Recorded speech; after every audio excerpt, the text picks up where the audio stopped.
Aloha, ya.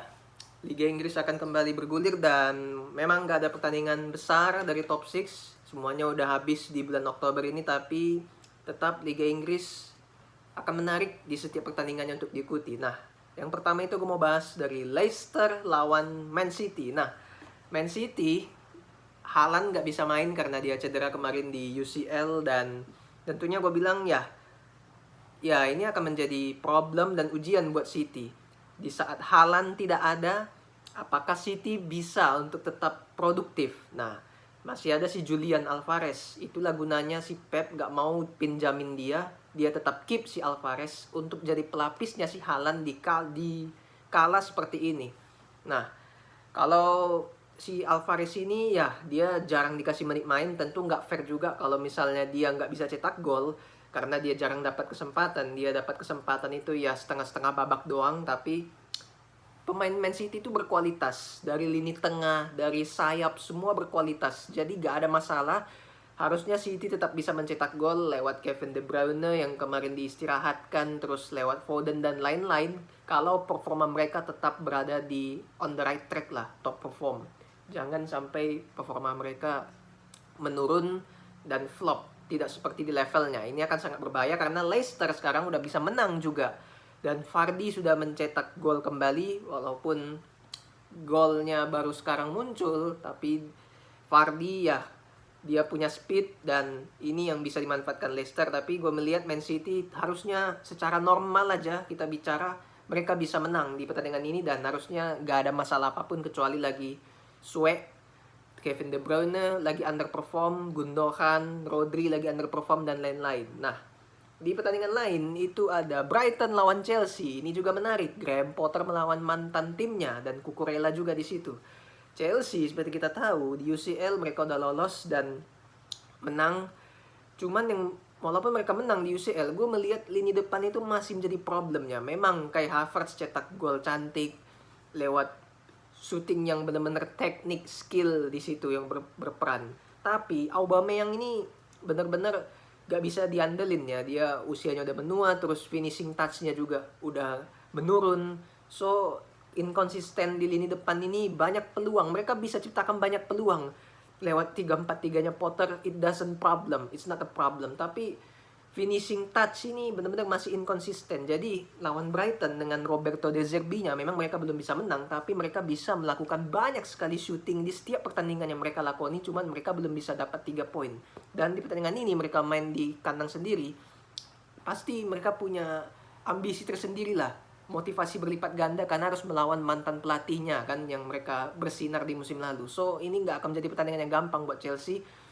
Tapi Graham Potter kalau seandainya dia bisa menciptakan create chances seperti biasa pertandingan yang sudah-sudah, harusnya Chelsea bisa menang, at least ugly win pun itu akan sangat penting karena mereka bisa merapat ke jarak poin papan atas. Jadi ini harus dimenangkan oleh Chelsea supaya mereka nggak ketinggalan kereta. Nah, di pertandingan lain itu juga ada Liverpool lawan Leeds. Nah, Liverpool kita tahu semua mereka udah lolos UCL. UCL mereka jadi rajanya, bantai sana bantai sini. Tapi kalau di Liga mereka nggak bisa ngapa-ngapain. Kayak nggak ada kalah seri, susah sekali buat mencetak gol dan menang. Dan kemarin Nunes sudah cetak gol. Nunes memang cetak gol di UCL, tapi dia selalu pakai kepalanya.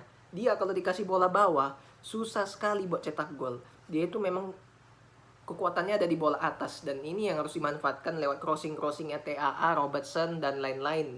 Dan cara memanfaatkan Nunes seperti itu, hanya sebagai tower di depan untuk dimanfaatkan bola atas. Tapi kalau disuruh bola bawah jangan harapin, masih lebih bagus Firmino.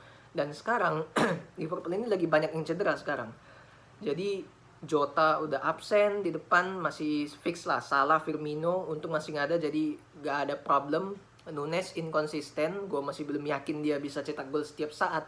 Tapi kalau bisa dimanfaatkan kekuatan dia yang tadi, tentu akan sangat berperan positif. Dan lawannya itu Leeds yang belum bisa menang di bawah Jesse Marsch setelah 4 pertandingan beruntun kalah. Dan dia masih tetap dipercaya di posisi pelatih. Liverpool main di kandang harusnya mereka bisa menang ya. Gak usah bicara kalah, seri aja Liverpool main lawan Leeds, Liverpool bakal tambah susah buat masuk 4 besar. Kalau soal juara 1, gue udah lepas tangan. Gue nggak bisa melihat Liverpool ini seperti itu karena kedalaman bench mereka sangat tipis. banyak pemain cedera bergonta-ganti, tapi gak ada yang bisa menggantikan perannya. So gue melihat ya harusnya Liverpool bisa menang, gak usah menang besar-besar amat, tapi at least mereka bisa dapat 3 poin itu dulu untuk bisa membangkitkan moral pemain-pemain ini dan untuk bisa merapatkan jarak ke atas lah. Masuk 4 besar itu sangat penting buat Liverpool. Pemiliknya itu sangat keterlaluan pelit, sangat perhitungan dengan uang. Jadi kalau Liverpool gak bisa masuk 4 besar karena di liga terseok-seok, itu kesalahan pemiliknya lebih besar daripada kesalahan Klopp. Klopp sudah mengangkat tim ini dengan segala keterbatasan dana yang begitu pelit dari pemiliknya, jadi tidak bisa disalahkan sepenuhnya dia. Di pertandingan lain, itu ada Arsenal lawan Forest. Nah, ini yang menjadi pertanyaan buat Arsenal. Mereka udah kalah-kalah belakangan ini dan susah mencetak gol. Dan kedalaman skuad Arsenal itu sangat kelihatan timpang sekali. Lapis pertama aja kadang nggak bisa perform, apalagi lapis kedua disuruh main untuk perform ya. You crazy, man. Dan untuk fans Arsenal yang berharap Arsenal juara ya, you stupid, karena Arsenal kedalaman skuadnya nggak bisa diharapkan. Masuk 4 besar, bersaing untuk runner up aja udah sangat luar biasa buat skuad ini. Dan ya, kita harus realistis. Tapi lawannya Forest peringkat 20 yang barusan ngalahin Liverpool di liga sebelumnya.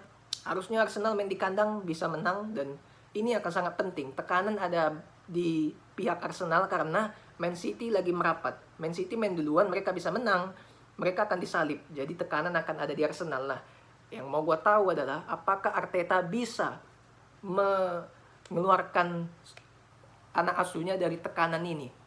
Kalau dia bisa menghadapi itu akan sangat penting sekali buat perjalanan maraton di liga ini, terutama selesai Piala Dunia. Ini akan menjadi pertandingan ajang yang lebih keras lagi.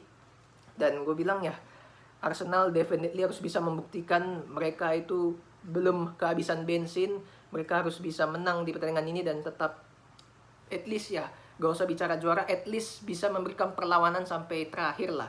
Lawan tim-tim papan tengah, papan kecil, mereka harus bisa membuktikan lah. Jangan sampai mereka kehilangan poin lagi. Untuk juara, forget it. Untuk bersaing di 4 besar, jadi runner up, jadi peringkat 3, itu sangat memungkinkan. Harus realistis, kekuatan Arsenal line up-nya sangat tidak bisa diharapkan. Lini depan bapuk, lini tengah gak bisa diharapkan, angin-anginan, Odegaard jelek, lini belakang suka blunder ya. That is Arsenal. Dan di pertandingan satunya lagi ada MU lawan West Ham. Ya, MU udah memainkan Ronaldo lagi, Ten Hag Ronaldo udah rukun, dan mereka Anthony mainin skillnya segala macam ya. Buat gue itu oke-oke aja karena sepak bola adalah hiburan. Jadi apa yang mau ditunjukkan oleh pemain di atas lapangan itu adalah sebuah atraksi untuk menghibur penonton yang udah bayar tiket mahal, yang udah meluangkan waktu buat menonton mereka. Jadi itu gak ada masalah selama aksi mereka bisa dipertanggungjawabkan dengan rasa respect. Ketemu West Ham gak akan mudah. West Ham ini tim papan tengah, materinya juga ya menengah, suka menyulitkan juga. Jadi gak gampang buat MU. MU kalau bisa menang di sini, ini akan sangat penting buat kepercayaan diri mereka. Dan Erik ten Hag lagi dalam proses pembangunan, jadi mereka create chances sudah luar biasa lah, bisa dari segala macam arah. Finishing touch yang harus menjadi pertanyaan serius. Rashford masih angin-anginan, Ronaldo pun gak bisa diharapkan 100%. Dan gua rasa MU harusnya bisa menang dan wajib menang di pertandingan ini supaya mereka bisa bersaing di 4 besar di pertandingan ini. Untuk prediksi skor, gua angkat tangan. Gua bukan paranormal, gua bukan dukun. Lu mau cari prediksi skor, lu pergi sana parlay di kasino sana lu cari. Thanks for watching.